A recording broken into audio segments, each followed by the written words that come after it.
শুভ সন্ধ্যা। আজকে আবারও আমরা শ্রী শ্রী কালী মন্দির, চিত্তরঞ্জন পার্ক, নেতাজি সুভাষ হলে উপস্থিত হয়েছি। আমাদের আজকে আবারও ভজন সন্ধ্যা। এটা ৪র্থ নম্বর ভজন সন্ধ্যা। আমরা গত ৩ মাস আগে পরপর করেছি, এটা আমাদের ৪ নম্বর ভজন সন্ধ্যা। এখন মায়ের আরতি হচ্ছে। প্রজ্ঞান পুরুষ শ্রী শ্রী বাবা ঠাকুরের ছবিতে অনুরোধ করব প্রদীপদাকে, প্রদীপদা আপনিও নিচে একটু ঠাকুরের আরতি করে দিন। গুরু কৃপা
প্রজ্ঞান পুরুষ বাবা ঠাকুরকে প্রত্যেকেই চিত্তরঞ্জন পার্কে, অন্তত যারা আগেকার বাসিন্দা তারা প্রত্যেকেই চেনেন এবং অনেকেই দর্শন, একসময় তো রেগুলার বেসিসে কালী মন্দিরে প্রোগ্রাম হতো, সেই সূত্রে অনেকেই তাকে দর্শন করেছেন। তারা অনেকেই দর্শন করার একটা কৃপা পেয়েছেন, দর্শন করেছেন, এরকম একটা সুযোগ অনেকেরই হয়েছিল। আবার করোনার পরে, করোনা অবধি আজ প্রায় 23-24 বছর ধরে আমাদের বৃহস্পতিবার করে ভজন হতো, আর নেতাজি সুভাষ হলেই হতো। এবং নেতাজি সুভাষ হলে বাবা ঠাকুর কমসে কম অনেকগুলো লেকচার, মানে কত বছর প্রায় লেকচার ছিল, 1986 থেকে। তখন সেই পুরনো শিব মন্দির, সেই একটাই শিব মন্দির, এগুলো তখন তৈরি হচ্ছে, মানে হয়েছে, কিছুটা হয়েছে পাঠ। যারা চিত্তরঞ্জন পার্কের পুরনো তারা সবাই জানো। তো সেই 1986 থেকে শ্রী শ্রী বাবা ঠাকুর এখানে দিয়েছেন লেকচার, এবং তারপরে আমরা সেই শুরু করেছিলাম ভজন। সেটা অনেক বছর চলেছে। করোনার সময় তো অবভিয়াসলি অনেক কাজই বন্ধ হয়ে গেছিলো, সবাইকে তখন বাইরে বের করার এনে আমরা ভজন করব এরকম হতে পারেনি। আবার ওটা বন্ধ থাকতে থাকতে হঠাৎ একবার মনে হলো যে অনেক দিন তো হয়ে গেল, প্রায় 2024, তা একটা অনুরোধ রাখা যাক যারা কর্মকর্তারা রয়েছেন মন্দিরের। তো তৎক্ষণাৎ দাদারা সব রাজি হয়ে গেলেন, এবং আজকে রাজীব দা, প্রদীপ দা, সবাই আরও অনেকে আছেন, আমাদের পিকে দাস যিনি এখন আমাদের এখানকার সম্প্রতি এই রিসেন্ট এখন যিনি প্রেসিডেন্ট কালী মন্দির সোসাইটির।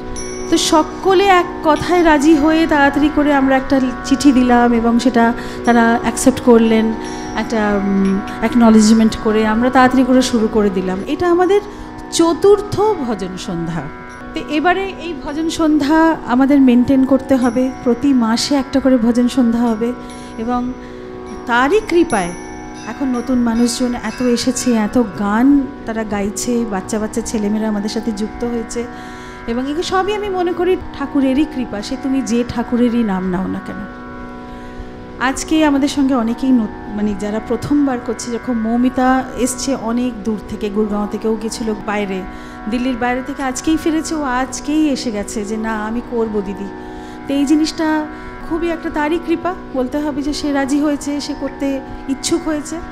এবং নীলাশিস, নন্দিনী, তুষার, অরণ্যা, আমাদের শ্যামল মাঝি, তার মেয়ে জয়শ্রী, এরা সব কিন্তু এখন আমাদের যে এক্সিস্টিং টিম যেটা আছে তার ওপরেও এরা সব যুক্ত হয়েছে। আজকে নতুন আরেকজন আমাদের পাঠ করবেন, তিনি হলেন শ্রীমতী দীপ্তি চট্টোপাধ্যায়। দীপ্তিদি সপ্তকে আমাদের সাথে আছেন আর ভীষণ ভালো পাঠ করেন। আজকে আমি সময় নষ্ট না করে আমি তাড়াতাড়ি করে পাঠে ডেকে নিচ্ছি দীপশ্রীকে, দীপশ্রী দত্ত। ও একটা আমাদের খুব বাবা ঠাকুরের একটি তার বাণী দিয়ে তৈরি একটি বই আছে, সায়েন্স অফ ওয়াননেস, যেটা কিনা ইংরেজিতে। অনেক সময় আমাদের ওই বইটা আমরা পড়ি, কেন কি অনেক অবাঙালি মানুষও থাকে আমাদের মধ্যে, এছাড়া অনেক বাচ্চারা ইংরেজিটা ভালো বোঝে, ওদের ভালো লাগে ইংরেজিটা শুনতে, সেজন্য ইংরেজির পাঠ একটা রাখা হয়েছে। তো দীপশ্রী তুমি পাঠ শুরু করে দাও। জয় শ্রী শ্রী বাবা ঠাকুর। Need of a Sadguru. Without a guru, one cannot have perfect knowledge. True knowledge unfolds one's true nature or makes one fully conscious of the oneness of religion, oneness of existence, oneness of self, which is all divine for all time as it is. Men have secular knowledge, relative knowledge, and book knowledge.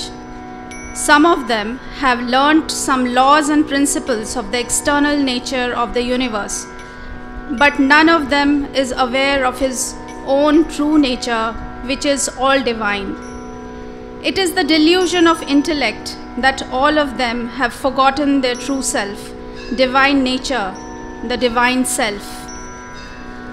Knowledge of humanity is not the end of life's education or learning.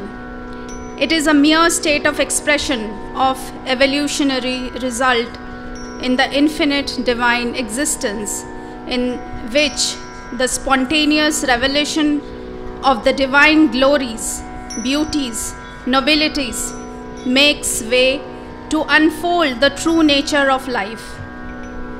True nature of life is all divine, which is unmixed, unalloyed, unchangeable, immutable, imperishable, one without a second, infinite, eternal, self-existent, self-evident, self-luminous and spontaneous. জয় শ্রী শ্রী বাবা ঠাকুর, জয় গুরু, জয় মা। খুব সুন্দর পাঠ করেছে দীপশ্রী। এখন আমরা অরণ্যার কাছ থেকে একটি ভজন শুনবো। সবাইকে নমস্কার। শ্রী শ্রী বাবা ঠাকুরকে প্রণাম জানিয়ে একটা ভজন গাইছি।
প্রজ্ঞান পুরুষ শ্রী শ্রী বাবা ঠাকুর টাকা পয়সা পেন পেন্সিল কিছু ছুঁতেন না, সেটা ওনার মুখ থেকে যেটাই বেরিয়েছে সেটাই বানিয়ে এবং সেটাই ধরে রাখা হয়েছে। অনেক ভক্ত সেই সময় কাছাকাছি সব সময় থাকতেন। বাবা ঠাকুরের প্রত্যেকটা ভজনও সেই সময় এরকমভাবে উদ্গীত তার সমাধির আগে পরে। সেই ভজনেরই একটি বই সম্বিত লহরী অরণ্যার হাতে তুলে দিচ্ছেন প্রদীপ গাঙ্গুলি। প্রায় 1,500 ভজন। তো আমাদের একটা হ্যান্ডি বুক, একটা খুব মোটা 2-3টে মোটা মোটা বই আছে ভজনের। তো একটা হ্যান্ডি বুক পরে সোসাইটি ডিসাইড করলো যে ব্যাগে ক্যারি করতে সুবিধা হয়, ভজনে আনতে সুবিধা হয়। শ্রীমতী দীপ্তি চট্টোপাধ্যায়কে ডেকে নেব। আজকে দীপ্তিদি প্রথমবার বাবা ঠাকুরের বাণী পাঠ করে শোনাবেন। শ্রী শ্রী বাবা ঠাকুরকে প্রণাম জানাই। এক্ষুনি সুনেত্রা বলল যে আত্মসূত্র 2য় খণ্ড থেকে আমি প্রজ্ঞান পুরুষ শ্রী শ্রী বাবা ঠাকুরের কিছু বাণী পাঠ করে শোনাব। আজকাল সবাই কমিউনিস্ট সেজে বসে আছে, কিন্তু ঠিক কমিউনিস্ট হওয়া খুব সহজ নয়। ভগবান ছাড়া আর কেউ কমিউনিস্ট হতে পারে না। সবচেয়ে বড় কমিউনিস্ট হলেন ভগবান। ল ব্রেক করতে পারে সবাই, কিন্তু ল মেনে চলে কয়জন? লজিক কি বস্তু তার মর্যাদা যে দিতে পারে না, সে কি করে ল ব্রেক করে? একটা সেট অফ অর্ডার যখন বহুকাল যাবৎ চলে আসে, তার পেছনে কত কালের, কত লোকের, কত অবদান যে থাকে তা ভেবে দেখতে হয়। সেই সকল নিয়ম কানুন মেনে এত লোক এতদিন ধরে কত যে উপকার পেয়েছে তার ঠিক ঠিকানা নাই। এই জন্যই তো সকলে তা শ্রদ্ধা সহকারে মেনে এসেছে। কিন্তু আজ যদি হঠাৎ তা ব্রেক করা হয়, তবে সমাজ জীবনে কি ভয়ানক ডিসঅর্ডার এসে যাবে সেটা কি কেউ ভেবে দেখে? কোনো বেটার একটা অল্টারনেটিভ না দিয়ে কি করে ল ব্রেক করতে চাইছে, তাদের কি কোনো সাপোর্ট দিয়েছে? শিশু বাবার কলম ভাঙে কারণ সে জানে না তার মূল্য। সেই রকম সে সেট অফ অর্ডার্স এতকাল চলে এসেছে, সেটা ভাঙার চেষ্টা ঠিক এই রকম শিশুর ভাঙার মতো অজ্ঞানের কাজ। এ হলো যেন কালিদাসের মতো যে ডালে বসে আছি সেই ডালই কেটে ফেলছি, কিন্তু কালিদাসের মতো প্রতিভাবান আর হতে পারছেন না। কলেজের ছাত্রটি প্রশ্ন, কোনো স্পেসিফিক ওয়েতে এগোবো তাকে দেখিয়ে দেবে? উত্তর, মানবে কে? যে অর্ডার চালু আছে সেটাই তো সবাই ভাঙছে। মা বাবার কথা কি শুনছ? তারাই তো বলে দিচ্ছেন, তাদের কথা তো শুনছ না। প্রশ্ন, তারা যে ঠিক বলছেন তাই বা বুঝবো কী করে? উত্তর, বাবা মা সমালোচনা করছো, তাহলে তো তোমরা তোমাদের বাবা মায়ের বাবা হয়ে বসে আছো। স্পেসিফিক ওয়েতে নির্দেশ দেওয়ার সাধকেরা অনেক সময় মনে করেন না, কারণ যে উপযুক্ত নয়, শ্রদ্ধাশীল নয়, তাকে স্পেসিফিক ওয়েতে কোনো নির্দেশ দিলে তা সে মিসইউজ করবে। তাই সাধকেরা দেখে নেন যে তারা কতটুকু অধিকারী। উপনয়নের পরে নিজের মা বাবার নির্দেশ অনুযায়ী তুমি উপবীত ধারণ করতে পারলে না, তা খুলে ফেলে দিলে, মায়ের প্রতি উপযুক্ত শ্রদ্ধাই তুমি দেখাতে পারলে না, সেখানে অন্য লোকের আদেশ যে তুমি মানবে তার কি প্রমাণ? এতকাল মা বাবা ডিসোবে করে এসেছো, আগে লয়াল হও, শ্রদ্ধাবান হয়ে তাদের নির্দেশগুলো মেনে চলো। সব কিছু মানি না এ কথা প্রথমেই বলা চলে না।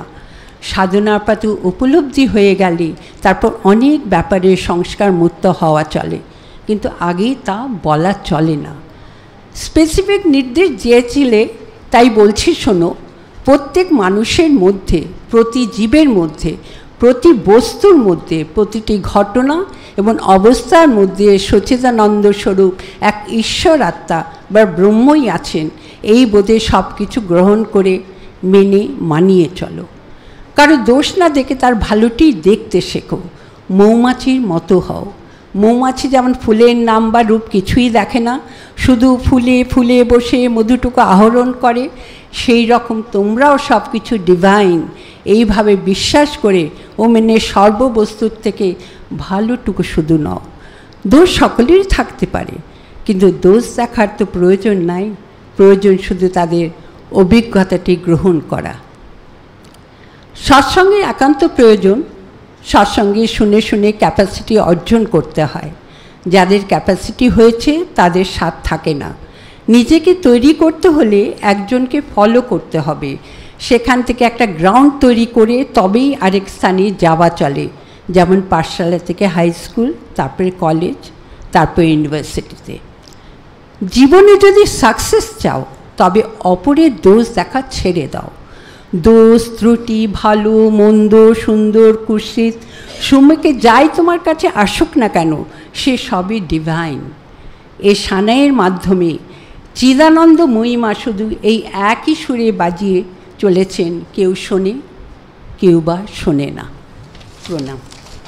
প্রজ্ঞান পুরুষ শ্রী শ্রী বাবা ঠাকুরের এরকম অজস্র অসংখ্য বাণী কিন্তু সুন্দর করে যদি কেউ পড়ে দেয় তাহলে সেটা শুনতে কত ভালো লাগে। নিজেরা যখন আমরা পড়ি তখন কিন্তু ভালো লাগে না, অতটা বোধগম্যও হয় না, কিন্তু কেউ যদি সুন্দর করে এটাকে পড়ে দেয় তাহলে কি সুন্দর হৃদয়গ্রাহী হয়ে যায় জিনিসটা। খুব ভালো লাগলো দীপ্তিদি, অসংখ্য ধন্যবাদ। মৌমিতা কুণ্ডু, অনেক দূর থেকে ছুটে ছুটে মৌমিতা এসেছে আজকে শ্রী শ্রী বাবা ঠাকুরের একটা ভজন গাইবে। মৌমিতা। নমস্কার, শুভ সন্ধ্যা। সকল ভক্ত শ্রোতাদের প্রণাম জানিয়ে, বাবা ঠাকুরকে প্রণাম জানিয়ে, সুনেত্রাদের আহ্বানে আজ প্রথমবার আমি ভজন প্রস্তুত করব।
প্রদীপ গাঙ্গুলি।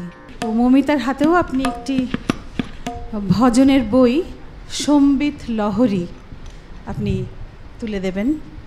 ভজনের পরেই একটা করে পাঠ, এবারে পাঠ করে শোনাবে ঝুমা। ঝুমা আজ জবের থেকেই আমরা ভজন সন্ধ্যা শুরু করেছি, এটা আমাদের 4র্থ নম্বর।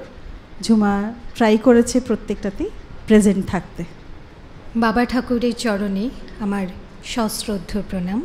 এখানে উপস্থিত সকলকে আমার আন্তরিক শ্রদ্ধা ও ভালোবাসা। হে সত্য, হে সুন্দর, তোমাকেই ভালোবেসে আমি তোমাতে হয়েছি লীন। তুমি অনন্ত, অন্তহীন তুমি। তোমার পরশে শুভ্র শীতল শান্ত হবে আমার চিত্ত। তোমার সুরে সুরে আমার মনোবীণা হবে একাকার। হে প্রভু, হাত ধরো আমার। হে প্রভু, হাত ধরো আমার। ঋষিদের কনসেপশন হলো গ্রহণতা, কিন্তু পরবর্তী যুগে এলো রিজেকশন। সব কিছুর মধ্যেই যখন প্রাণ আছে এবং সব কিছুই যখন প্রাণের প্রকাশ, সুতরাং রিজেকশন করে কি সম্ভব? সত্য কি কারোর একচেটিয়া, এতটাই নিছক? শাস্ত্রের এইসব কথা আমি একদম বুঝতে পারি না বলেই সচ্চিদানন্দময়ী মায়ের কাছে কেঁদে কেঁদে প্রার্থনা করি, একসময় মাগো, আমি পড়তে পারি না বলে কি কিছুই জানতে পারবো না? চিতিমাতা তারপরে একে একে সব বুঝিয়ে দিলেন। হিন্দু ধর্মে সব মত পথেরই স্বাধীনতা দেওয়া আছে। সৎসঙ্গ থেকে পলি মাটি সংগ্রহ করে নিয়ে সার দিতে হবে, তবে তো জমি উর্বর হবে এবং তবেই কিন্তু ভালো ফসল ফলবে। সৎসঙ্গ বলতে বোঝায় যেখানে জাতি, ধর্ম ও গুণ নির্বিশেষে সকলকে এক তত্ত্ব পরিবেশন করা হয়। ইহাই হলো সৎসঙ্গ। সৎসঙ্গ বলতে কোনো বিশেষ শ্রেণীকে বোঝায় না।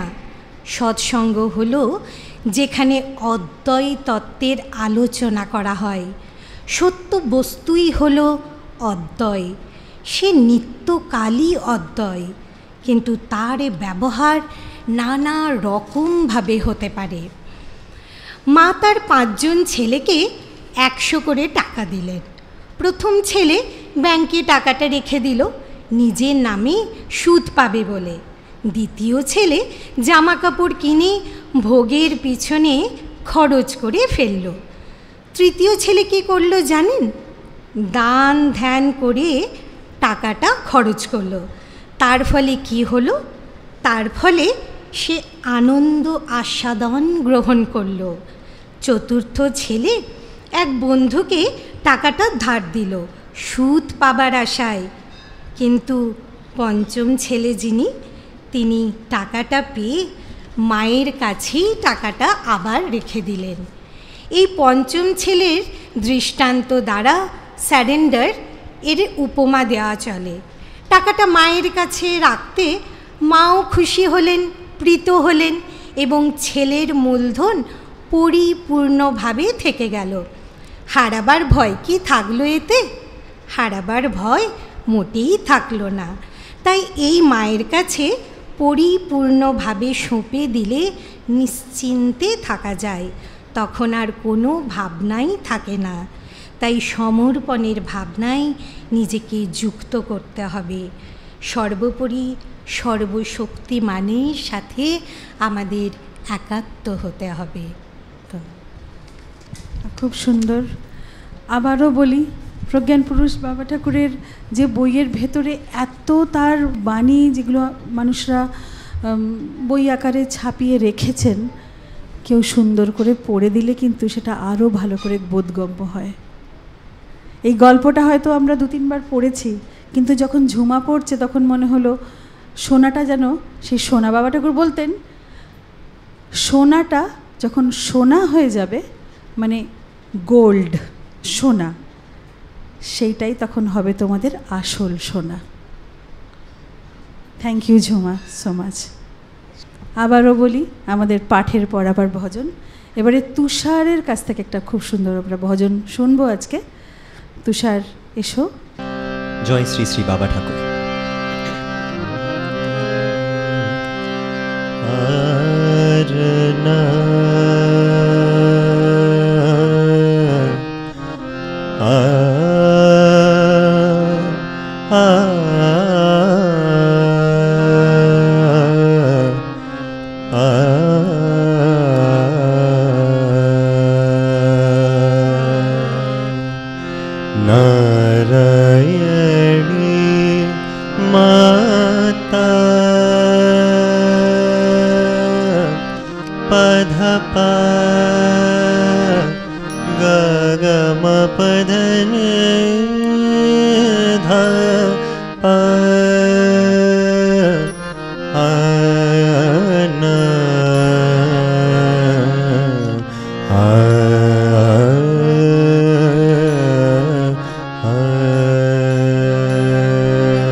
सच्चिदानंद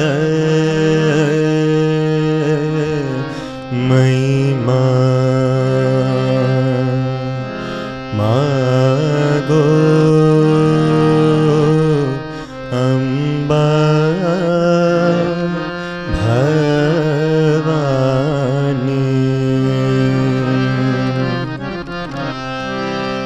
सच्चिदानंद महिमा सच्चिदानंद महिमा मागो अम्बा भवानी सच्चिदानंद महिमा मागो अम्बा भवानी सच्चिदानंद महिमा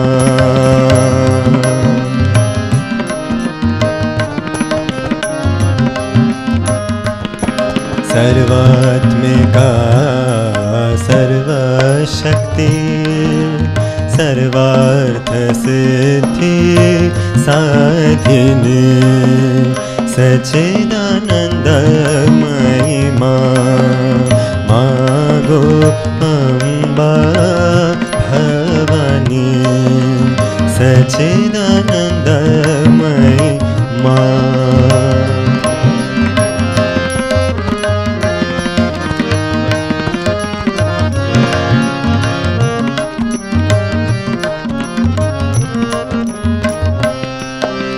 गिरिजा गौर नारायणी ब्रह्म विद्या उमा ब्रह्मयनी गायत्री सावित्री जगद्धात्री माँ सृष्टि स्थिति संहारिणी दुर्गति नाशिनी तनुज दलानी विमल मंगल दुरित हरिणी भक्त वत्सला माता आद्याशक्ति सनातनी सच्चिदानंद महिमा मागो अम्बा भवानी सच्चिदानंद महिमा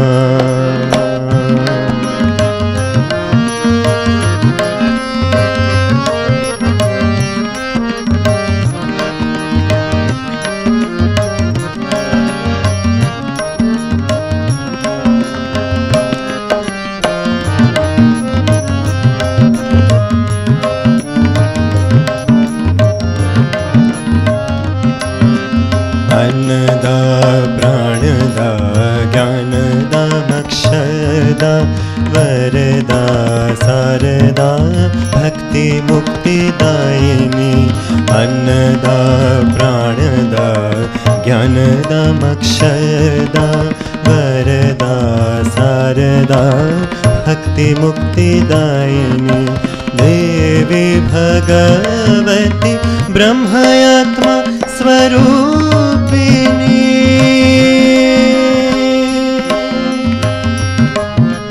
पार्वती दुर्गा जगत जननी देवी भगवती ब्रह्मयात्म स्वरूपिणी पार्वती दुर्गा जगत जननी त्रिभुवन धारिणी ईशानी सर्वाणी परमेश्वरी माता शिवानी कल्याणी सच्चिदानंद महिमा मां गोयंबा भवानी सच्चिदानंद महिमा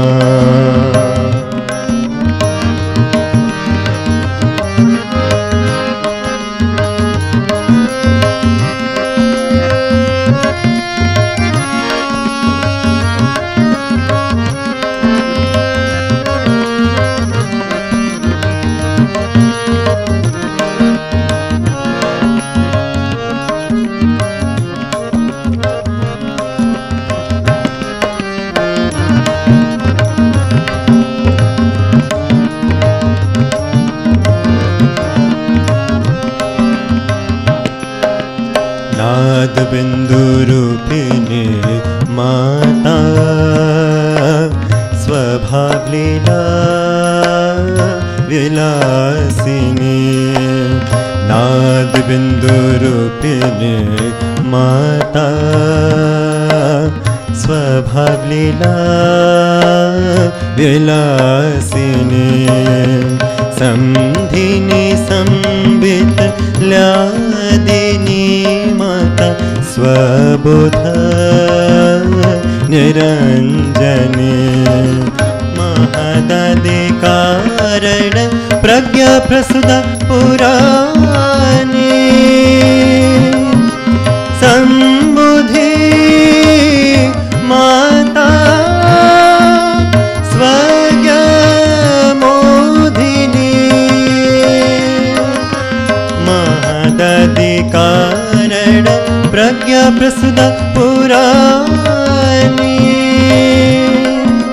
संबुधि माता स्वज्ञा मोधिनी ब्रह्मलोकवासिनी दयानी ब्रह्मणी ब्रह्मलोकवासिनी दयानी ब्रह्मणी ज्ञानेश्वरी माता जोगिनी सोहिनी सच्चिदानंद महिमा मां गोयंबा भवानी सच्चिदानंद महिमा मां गोयंबा भवानी सर्वात्मिका सर्वशक्ति सर्वार्थ सिद्धि साधिनी सच्चिदानंद महिमा सच्चिदानंदमय सच्चिदानंदमय सच्चिदानंदमय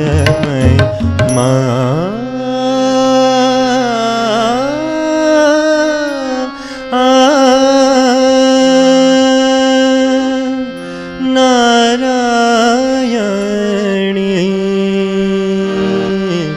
माना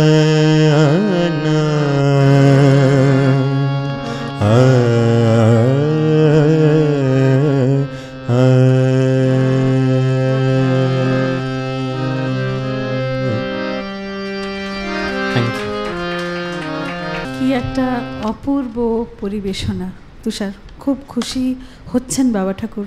তুমি এই ধরনের বাবা ঠাকুরের গানের যে লেভেল, যে তিনি যেরকম চাইতেন যে এরকমভাবে গানগুলো, তার তো ভেতর থেকে এগুলো উদ্গীত গান, মানে সমাধির আগে পরে, এগুলো আমি কাউকে বোঝাতে পারবো না। হঠাৎ বাবা ঠাকুর কথা বলতে বলতে সমাধিস্থ হয়ে গেলেন। তারপরে কখন যে তার সমাধি ভাঙবে সবাই ওয়েট করছে, যাদের বাড়ি যাওয়ার তারাও ওয়েট করছে, কিন্তু সেই উঠে চলে যেতে পারছে না, তার সামনে দিয়ে এরকম হেঁটে কেউ বেরিয়ে যেতে পারছে না। সে 1 ঘন্টা 2 ঘন্টা 3 ঘন্টা 4 ঘন্টা বাবা ঠাকুর সমাধিতে বসে আছেন, আমরাও বসে আছি। তো এই তখন একটা গান হঠাৎ তার সমাধি ভঙ্গ হলো, তিনি আস্তে আস্তে স্বাভাবিক হলেন, এরকম একটা গান বেরিয়ে এলো।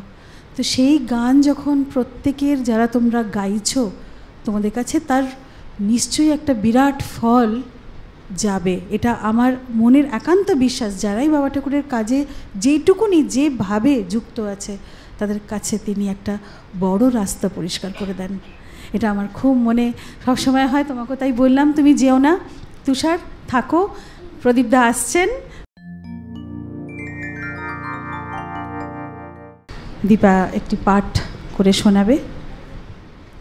আবার আত্মসূত্র বইটার মধ্যে প্রায় 16টা চয়ন, চ্যাপ্টার্স, আর এত ভালো ভালো সেখানে বাবা ঠাকুরের প্রত্যেকটা লাইন এত সুন্দর, মনে হয় সবাই মিলে একদিন পাঠ করি। জয় বাবা ঠাকুর। প্রেমিক যারা, তারা কখনো ডিসক্রিমিনেশন করেন না, তাদের কোনো রকম ভেদাভেদ দৃষ্টি থাকে না। তারা পাপ পুণ্য, জাতি ধর্ম লিঙ্গ নির্বিশেষে সকলকে সমবোধে বা একবোধে গ্রহণ করেন। তারা তাদের প্রেমের জোয়ারে সবাইকে একাকার করে ভাসিয়ে দিয়ে যান। কে তার তত্ত্ব নিতে পারবে, কে পারবে না, কোনো বিচার তার নেই। জ্ঞানী কিন্তু কখনো তা করেন না। তারা সবার কাছে সব তত্ত্ব বলেনও না। যারা গোঁড়া, তারা এই নতুন ডেভেলপমেন্ট মেনে নিতে পারে না। সেই জন্য দেখা যায়, লাভ স্বয়ং যখন ম্যানিফেস্টেড হয়ে আসেন, তখন শাস্ত্রে অভিজ্ঞ জ্ঞানীগণ নানা রকম যুক্তি তর্কের অবতারণা করে তাদের দূরে সরিয়ে দিতে চান। শ্রীরামচন্দ্র, শ্রীকৃষ্ণ, যীশুখ্রিস্ট, মহাপ্রভু শ্রী চৈতন্যদেব, শ্রীরামকৃষ্ণ পরমহংসদেব, এমন অনেক মহাপুরুষকেই সেই যুগের জ্ঞানীগণ গ্রহণ করতে পারেন নাই। আত্মজ্ঞানী যোগী ও প্রেমিক পুরুষ সমপর্যায়ভুক্ত। শাস্ত্রজ্ঞানী হল পরোক্ষ জ্ঞানী, কিন্তু আত্মজ্ঞানী হল অপরোক্ষ জ্ঞানী। তিনি পূর্ণ যোগী ও পূর্ণ প্রেমিক। প্রেম স্বরূপ যখন স্বয়ং আবির্ভূত হন, তখন তিনি সপার্ষদ আসেন, তারাই তাকে ভগবান বলে ঘোষণা করে যান। এজন্য তাদের অনেক ফাইট করতে হয়। প্রেম স্বরূপের দেহ থাকাকালীন তাকে কেউ না মানতে পারলেও দেহান্তে ও বহু বছর পর সকলে তাকে মানতে বাধ্য হন। ভগবান নরদেহ ধারণ করে যখন আসেন, তখন সমাজের সব কিছু তিনি মেনে চলে। তা না হলে ল ব্রেক করে তার পক্ষে কোনো কাজ করা সম্ভবপর হয় না। কাউকে কোনো রকম ডিস্টার্ব না করে তার কার্য তিনি সুষ্ঠুভাবে করে যান। যিনি স্বয়ংই সব কিছুর কর্তা, তাকেও সর্বপ্রকার ব্যবস্থা ঠিকঠাক রেখে তবে কাজ করতে হয়। পূর্ণতার উপরেই প্রেমের খেলা হয়। পূর্ণতার অনুভূতি না হলে প্রেমের খেলা হয় না। এখানে বারবার অখণ্ড সত্যকে ধরার কথা বলা হচ্ছে। অখণ্ড সত্যের অনুভূতি হলেই পূর্ণতার অনুভূতি হয়। খণ্ড সত্যকে মেনে চললে খণ্ড সত্যের অনুভূতি হয়। পূর্ণতার অনুভূতির জন্য বারবার অখণ্ড সত্যকে গ্রহণ করে তা মেনে মানিয়ে চলার অভ্যেস করতে বলা হয়। অখণ্ড ভূমার সব কিছু জানা সম্ভব হয় না। অখণ্ড সত্যকে মানলে তবেই অখণ্ডকে জানা হয় এবং পূর্ণতা লাভ সম্ভব হয়। Individuality can not know the totality, finite can not know the infinite. আমরা যাহা জানি বলি, তাহা শুধু শ্যাডো মাত্র। জ্ঞাতা ও জ্ঞেয় ভাবশূন্য হল শুদ্ধ জ্ঞানস্বরূপ আত্মা। অজ্ঞানের ধ্বংস হলো বিনাশ, জ্ঞান দিয়ে ধ্বংস হলো যুক্তি সংযোগ। একটাতে নেগেটিভ, আরেকটিতে পজিটিভ। এই জ্ঞান কিন্তু বস্তুর জ্ঞান নয়, ইহা হলো জ্ঞানের জ্ঞান, অর্থাৎ নলেজ অফ নলেজ। ভগবানকে দেখা যায় না, তাকে জানা যায় না, তিনি নিরন্তর আমাদের দেখছেন ও জানছেন। তিনি আমাদের সর্বদা ধরে আছেন এবং তার বক্ষেই আমরা আছি, এই বিশ্বাসটুকু ধরে শুধু চলতে হয়। ধন্যবাদ। জয় বাবা ঠাকুর। খুব ভালো লাগলো দীপা, আমাদের খুব ভালো লাগছে। সকলে বাবা ঠাকুরের বাণীর অন্তত কয়েকটা লাইন তো মুখ থেকেও উচ্চারণ হচ্ছে, আবার সেটা কানেও শ্রবণ হচ্ছে, কোথাও না কোথাও সেটা ঠিক স্মরণে কখনো না কখনো ওটা আসবে। একটা খুব সুন্দর গল্প পাঠ শুনবো নীলাশিসের থেকে। গল্পে আত্মবিদ্যা বইটির নাম, দ্বিতীয় খণ্ড, তার 310 নম্বর গল্প। জয়শ্রী বাবা ঠাকুর। সৎপ্রসঙ্গ আলোচনাকালে শ্রী শ্রী বাবা ঠাকুর একটি ঘটনার উল্লেখ করলেন। কলকাতার বাইরে এক আশ্রমে সেদিন উৎসব, সাধু সন্তদের ভান্ডারা দেওয়া হবে। সকাল থেকেই লোকজনের আসা যাওয়া শুরু হয়ে গিয়েছে। সামনের আঙিনায় অতিথি অভ্যাগত ও সাধু সন্তদের বসবার জায়গা করা হয়েছে। অনেক সাধু সন্ত অতিথিদের মধ্যে এও মানে নিজেকে নির্দেশ করে সেখানে উপস্থিত ছিল। আশ্রমের পরিবেশ যেন উৎসবের আনন্দে ঝলমল করছে। এমন পরিবেশের মধ্যে এক মাঝবয়সী লোক এসে একে প্রণাম করল। সেই লোকটিকে কেউই বিশেষ লক্ষ্য করেনি। লোকটির পরনে আধময়লা ছেঁড়া কাপড়, খালি গা, দেখে মনে হয় গাঁয়ের খেটে খাওয়া অগণিত গরিব জন্মজুরের একজন। সে হাত জোড় করে কাতর স্বরে অতি দীনভাবে বলল, বাবা ঠাকুর, আমার বড়ই ইচ্ছে এই কাজের দিনে আমি কিছু দিই, কিন্তু আমার যে কিছুই নেই। তাকে বলা হলো, তোর যখন কিছুই নেই তখন তুই নিজেকে দিয়ে দে। দুস্থ লোকটি তখন কান্নায় ভেঙে পড়ল। সে কাপড়ের খুঁট থেকে একটি পয়সা বার করে বলল, 4 দিন খেটে আমি এই পয়সা উপার্জন করেছি, আর তো আমার কিছুই নেই। লোকটিকে বলা হলো, ওই পয়সাটাই দে, এখানে রাখ। লোকটি কাঁদতে কাঁদতে পয়সাটা বার করে নির্দিষ্ট জায়গায় রাখল। লোকটির কান্না আর থামে না, মাটিতে বসে পড়ল, চোখ দিয়ে তার জল গড়িয়ে পড়ছিল। কাছ দিয়েই আশ্রমের এক কাজের লোক যাচ্ছিল। সেই লোকটিকে ডেকে বলা হলো, শোন, এই পয়সাটা দিয়ে তুই নুন কিনে নিয়ে আয় তো। কাজের লোকটি বিস্মিত হয়ে নুন কিনতে চলে গেল। কিছুক্ষণ পরে কাগজের মোড়কে এক মুঠো নুন নিয়ে কাজের লোকটি ফিরল। তাকে বলা হলো, যা, এবার রান্নাঘর থেকে ঠাকুরমশাইকে মানে পাচককে নুনের বাটিটা আনতে বল। তো রান্নার লোকটি নুনের বাটি নিয়ে আসতে মোড়ক থেকে 1 পয়সার নুনটুকু সেই বাটির নুনের সাথে ভালোভাবে মিশিয়ে দেওয়া হলো। রান্নার লোকটিকে বলা হলো, আজ এই নুন দিয়ে রান্না হবে। রান্নার লোকটি মাথা নেড়ে রান্নাঘরে চলে গেল। লোকটির কান্না তখন থেমেছে। সে অবাক হয়ে বসে বসে সব লক্ষ্য করেছে। সেই লোকটিকে তখন বলা হলো, দেখলি তো, আজ তোর দেওয়া নুন সকলে ভাগ করে খাবে। আনন্দে লোকটি কাপড়ের খুঁট দিয়ে চোখের জল মুছে একে প্রণাম জানিয়ে বলল, বাবা ঠাকুর, আমি তো বিশেষ কিছুই করতে পারলাম না, সামনের ওই রাস্তাটুকু ঝাঁট দিয়ে পরিষ্কার করে দিই। তাকে সামনের রাস্তাটুকু ঝাঁট দিতে দেওয়া হলো। লোকটি খুশি মনে গেটের দিকে এগিয়ে গেল। অতিথি অভ্যাগত সাধু সন্ত সকলেরই দৃষ্টি তার দিকে ছিল। সবাই ঘটনাটির শেষটুকু দেখে আশ্চর্য হলো। লোকটির মনোবাঞ্ছা যে পূর্ণ হতে পারে তা কেউ ভাবতেই পারেনি। সকলের ধন্য ধন্য জয়ধ্বনিতে সেদিনের আসর মুখরিত হয়ে উঠল। ঘটনাটির অন্তর্নিহিত তত্ত্ব প্রসঙ্গে শ্রী শ্রী বাবা ঠাকুর বললেন, যে বস্তুটি সবার মধ্যে মিশে সবার প্রয়োজনে লাগে তার মধ্যে ঈশ্বরের অস্তিত্ব, মহিমা, গুণ ও শক্তি প্রত্যক্ষভাবে অনুভব করা যায়। স্রষ্টা ও সৃষ্টির মধ্যে মূলত কোনো ভেদ বা পার্থক্য নেই, যদিও পার্থিব দৃষ্টিতে মানুষ ব্যক্তিগত স্বার্থ ও কামনা সিদ্ধির উদ্দেশ্যবশত চলতে গিয়ে সর্বত্র সম্প্রসারিত নিত্যপূর্ণ এক দিব্য সত্তা ও শক্তির মধ্যে ভেদ বা পার্থক্য দেখে এবং সেই মতো সব কিছু গ্রহণ ও ব্যবহার করে।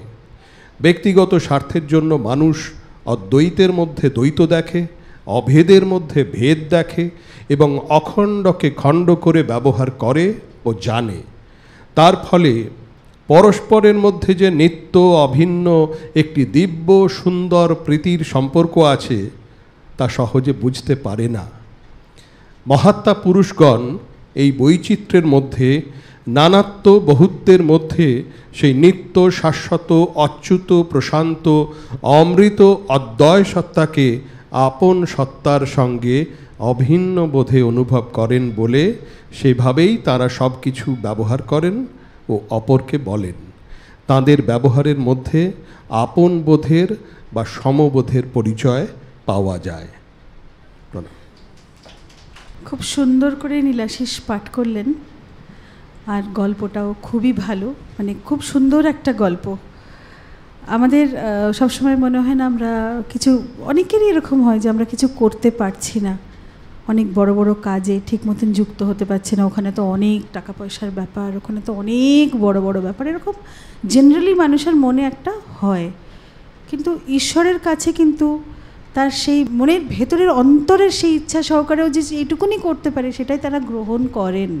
অনেক সময় অনেক টাকা পয়সা দিয়ে অনেক কিছু বড় বড় জিনিসও ঠিক গ্রহণ হয় না। ঠিক এই গল্পটার থেকে সেই 4 দিন মজদুরি করে সে 1 টাকা জমিয়েছিল, আর সেই 1 টাকার নুন কিভাবে সদ্গুরুদের এটাই মহিমা। প্রত্যেকের ভেতরে তারা যেরকম একটা সমানভাবে, মানে তাকে কোথাও ছোট হতে হলো না, তার দেওয়া সেই নুন দিয়ে প্রতিটা মানুষ সেই প্রসাদ পেল। এটা সদ্গুরুরাই পারেন।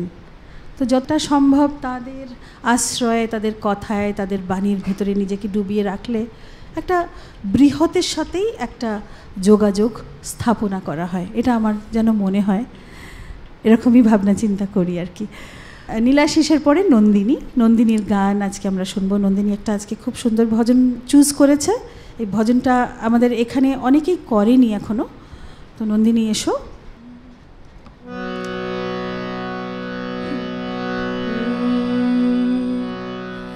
अमृत मधुर हरि नाम से लगे रहो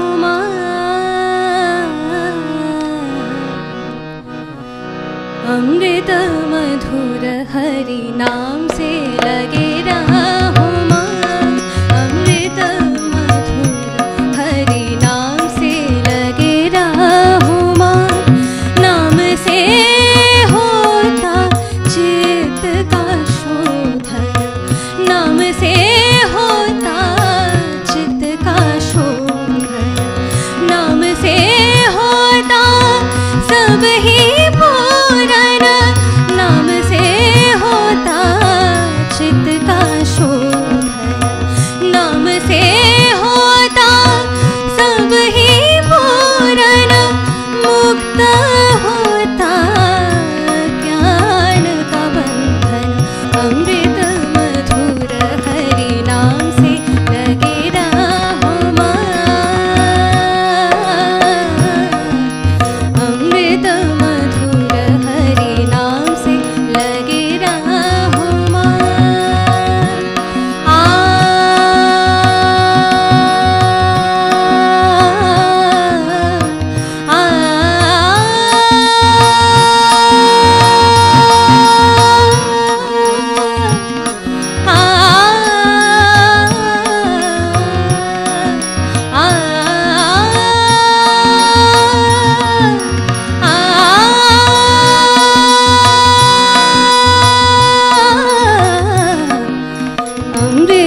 स्वभावबोध से आत्मसमर्पण स्वबुध से होता भेद मेलन स्वभावबोध से आत्मसमर्पण स्वबुध से होता भेद मेलन प्रार्थना करो ज्ञान करना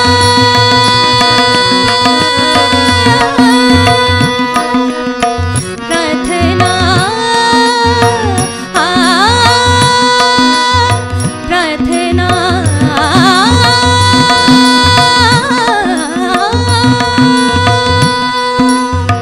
प्रार्थना करो ज्ञान करना भक्ति भाव होगा भक्ति भाव होगा होगा बंधन भक्ति भाव से अहंकार नाशन भक्ति भाव से अहंकार नाशन मिलता सुख शांति शांति परम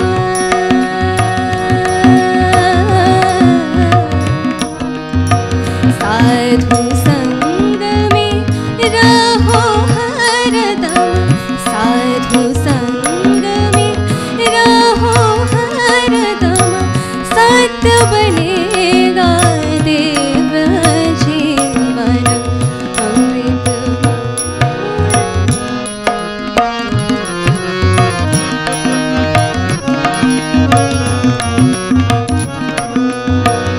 अमृत मधुर हरि नाम से लगे रहो मन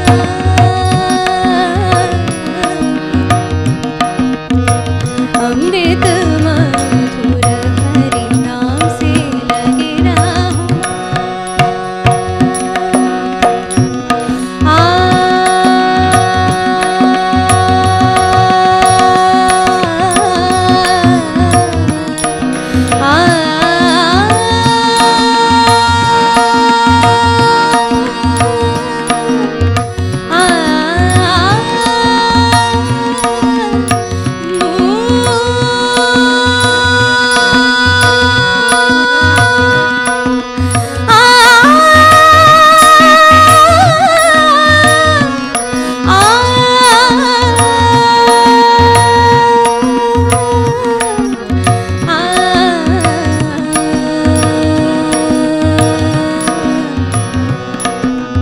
अमृत मधुर हरि नाम से लगे रहो मन लगे रहो मन लगे रहो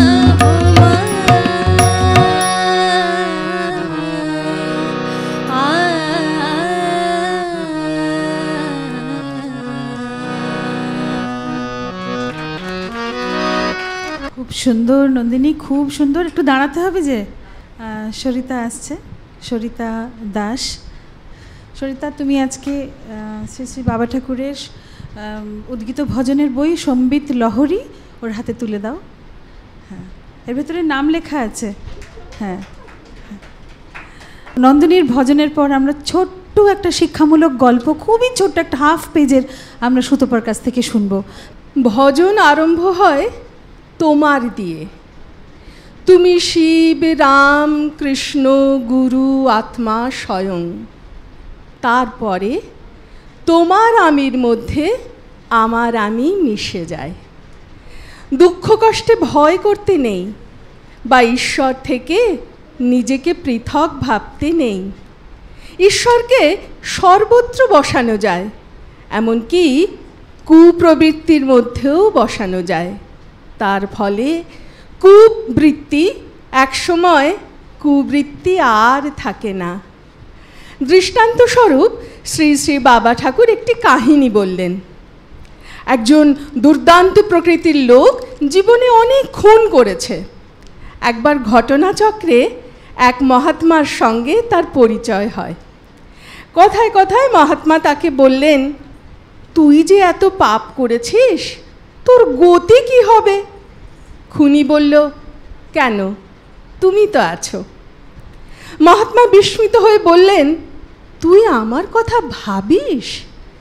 খুনি: হ্যাঁ, সব সময় ভাবি।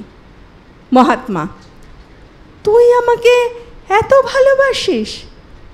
আমিও তোকে খুব ভালোবাসি। এই বলে মহাত্মা তাকে জড়িয়ে ধরে কাঁদতে লাগলেন। এই ঘটনার পরে খুনি আর খুন করতে পারে না। খুন করতে গেলেই মহাত্মার কথা মনে পড়ে যায়। কিছুদিন পর তার এই কুবৃত্তির পরিবর্তন হয়। তার খুন করার বৃত্তি একেবারে চলে যায়। গল্পটি শেষ করে শ্রী শ্রী বাবা ঠাকুর বললেন, জ্ঞানের উদয় হলে কুবৃত্তি আর থাকে না।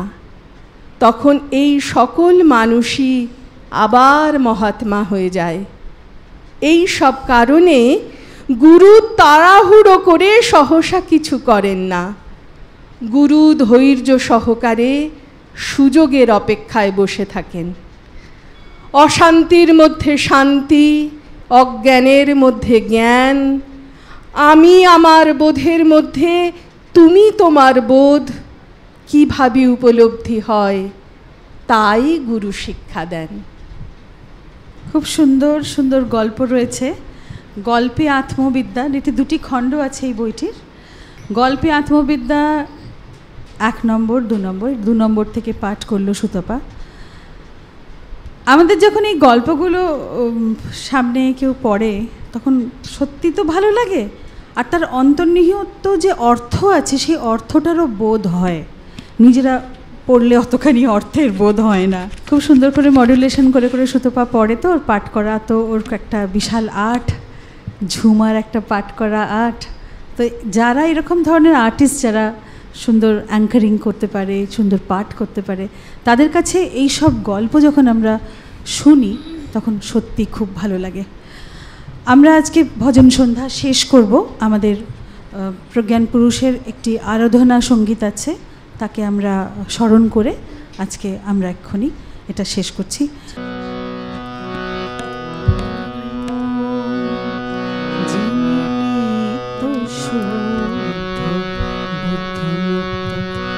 ভক্ত প্রাণারা গাও বাবা ঠাকুর নাম, গাও বাবা ঠাকুর নাম, গাও বাবা ঠাকুর নাম। যিনি নিত্য শুদ্ধ বুদ্ধ মুক্ত ভক্ত প্রাণরা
আজকের ভজন সন্ধ্যা আমাদের এখানেই শেষ হলো। জয় ভক্তমণ্ডলীর জয়, জয় প্রজ্ঞান পুরুষ শ্রী শ্রী বাবা ঠাকুরের জয়। এখানে উপস্থিত যারাই রয়েছেন এই হলের মধ্যে প্রত্যেকেরই জয়। জয় শ্রী শ্রী বাবা ঠাকুর।